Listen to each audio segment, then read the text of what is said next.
ಎಲ್ಲೋ ಅಲಹಾಬಾದ್ನಲ್ಲಿ ಹುಟ್ಟಿದಂಥ ಶ್ರೀಮತಿ ಇಂದಿರಾ ಗಾಂಧಿಯವರು ನಮ್ಮ ಚಿಕ್ಕಮಗಳೂರಿನಲ್ಲಿ ಸ್ಪರ್ಧೆ ಮಾಡ್ತಾರೆ. ಇಟಲಿನಲ್ಲಿ ಹುಟ್ಟಿದಂಥ ಸೋನಿಯಾ ಗಾಂಧಿಯವರು ಬಳ್ಳಾರಿಯಲ್ಲಿ ಸ್ಪರ್ಧೆ ಮಾಡ್ತಾರೆ. ದೆಹಲಿಯಲ್ಲಿ ಹುಟ್ಟಿದಂಥ ರಾಹುಲ್ ಗಾಂಧಿಯವರು ವಯನಾಡ್ನಲ್ಲಿ ಸ್ಪರ್ಧೆ ಮಾಡ್ತಾರೆ. ಇಲ್ಲೇ ಮೈಸೂರಿನಲ್ಲಿ ಚಾಮರಾಜನಗರದಲ್ಲಿ ನಮ್ಮ ಇದರಲ್ಲಿ ಚಾಮುಂಡೇಶ್ವರಿನಲ್ಲಿ ಸಿದ್ದರಾಮಣ್ಣ ಅವರು ಇಷ್ಟು ವರ್ಷಗಳ ಕಾಲ ಇವತ್ತೇನು ಮೈಸೂರು ಜಿಲ್ಲೆ ಜನತೆ ಅವ್ರಿಗೆ ಆಶೀರ್ವಾದ ಮಾಡಿದರು. ಅವ್ರಿಗೆ ಎಲ್ಲೋ ಒಂದು ಕಡೆ ಮನಸ್ಸಿನಲ್ಲಿ ಇಲ್ಲ ಕಳೆದ ಬಾರಿ 18ರಲ್ಲಿ ಸೋಲ್ಬೋದು ಅಂತಕ್ಕಂಥ ಒಂದು ಹಿನ್ನೆಲೆಯಲ್ಲಿ ಬಾದಾಮಿಗೆ ಹೋಗಿ ಅರ್ಜಿ ಹಾಕಿ ಅಲ್ಲಿ ಸ್ಪರ್ಧೆ ಮಾಡ್ತಾರೆ. ಹಂಗಿದ್ದಾಗ ಕುಮಾರಣ್ಣ ಅವರು ಕನ್ನಡಿಗರು ಸರ್, ಕನ್ನಡಿಗರು, ಕಾವೇರಿಯ ಪುತ್ರ ಕುಮಾರಣ್ಣ ಅವರು.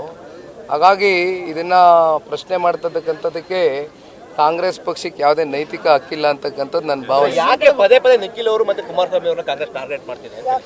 ಇರಲಿ, ಅದೆಲ್ಲ ಜನ ಉತ್ತರ ಕೊಡ್ತಾರೆ. ಬನ್ನಿ, ಅದ್ರ ಬಗ್ಗೆ ನಾವೇ ಚರ್ಚೆ ಮಾಡ್ಬಾರ್ದು. Thank you.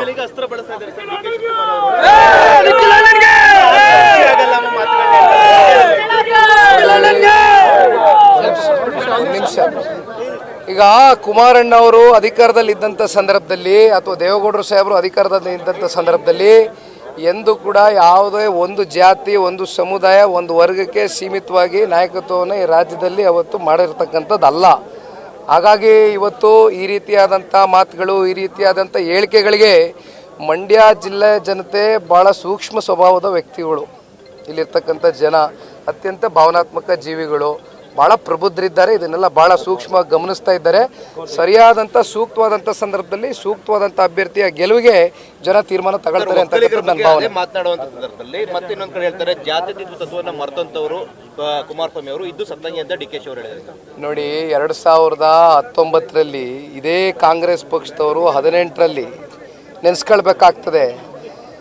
ಏನು ದೆಹಲಿಯ ಕಾಂಗ್ರೆಸ್ನ ನಾಯಕರಿರ್ಬೋದು, ರಾಜ್ಯ ಮಟ್ಟದ ನಾಯಕರುಗಳಿರ್ಬೋದು, ಕುಮಾರಣ್ಣ ಅವರು ಎಂದೂ ಕೂಡ ಕಾಂಗ್ರೆಸ್ನ ನಾಯಕರುಗಳ ಮನೆ ಬಾಗಿಲಿಗೆ ಹೋಗಿ ನಾನು ಮುಖ್ಯಮಂತ್ರಿ ಮಾಡಿ ಅಂತಕ್ಕಂಥದ್ದು ಕೇಳಲಿಲ್ಲ.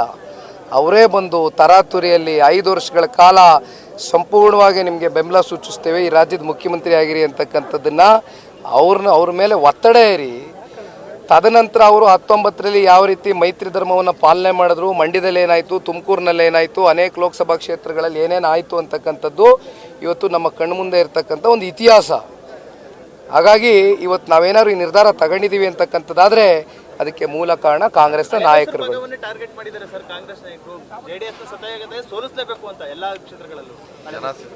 ನೋಡಿ ಅಣ್ಣ, ಒಂದು ಮಾತು ಹೇಳ್ತೇನೆ, ಟಾರ್ಗೆಟು ಅಂತಕ್ಕಂಥದ್ದು ಸಹಜವಾಗಿ ನಮ್ಮ ಎದುರಾಳಿ ಮಾಡ್ತಕ್ಕಂಥದ್ದು ಸರ್ವೇ ಸಾಮಾನ್ಯ. ಇದಕ್ಕೆಲ್ಲ ಉತ್ತರ ಕೊಡ್ತಕ್ಕಂಥದ್ದು ರಾಜ್ಯದ ಜನತೆ. ಸಮಯ ಭಾಳ ದೂರ ಇಲ್ಲ. ಹಾಗಾಗಿ ನಾವೆಲ್ಲ ಭಾಳ ತಾಳ್ಮೆಯಿಂದ ಕಾಯೋಣ.